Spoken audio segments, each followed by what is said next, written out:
ആസിഫ് അലി കുറച്ച് നാളായിട്ട് ആസിഫ് അലിയുടെ ചിത്രങ്ങളെല്ലാം ഹിറ്റുമാണ്. മാത്രമല്ല ആസിഫ് അലി തിരഞ്ഞെടുക്കുന്ന ക്യാരക്ടേഴ്സ് എല്ലാം സൂപ്പറായിട്ട് വരുന്നുണ്ട്.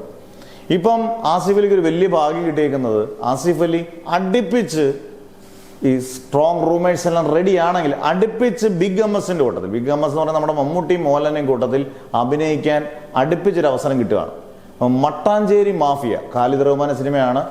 അതേ പറയുന്നുണ്ട് ആസിഫ് അലിയും നസ്ലും. ഇതിനകത്ത് ഇനി വലിയ മാറ്റങ്ങളൊന്നും വരുമെന്ന് തോന്നുന്നില്ല, സിനിമ ആയതുകൊണ്ട് നമുക്കൊന്നും പറയാനും പറ്റത്തില്ല. പക്ഷേ ആസിഫ് അലി അതിനകത്തൊരു പ്രധാനപ്പെട്ട ക്യാരക്ടറാണ്, വില്ലൻ വേഷമാണെന്നൊക്കെ പറയുന്നത്. എന്തായാലും ഒരു പ്രധാനപ്പെട്ട ക്യാരക്ടർ തന്നെയാണ് ആസിഫ് അലി. അന്നേരം മമ്മൂട്ടിയോടൊപ്പം ആസിഫ് അലി വരുന്നു, അതും മട്ടാഞ്ചേരി മാഫിയ, അതുപോലെ തന്നെ ഖാലിദ് റഹ്മാന്റെ സംവിധാനം. ഒരു മിനിമം ക്വാളിറ്റി എന്തായാലും അതിൽ നിന്ന് പ്രതീക്ഷിക്കാം. ഇനി അടുത്തത് ദിലീഷ് പോത്തൻ, ശ്യാം പുഷ്കർ, മോഹൻലാൽ സിനിമ. ഇതിൽ വലിയൊരു കോംബോ ഇല്ല.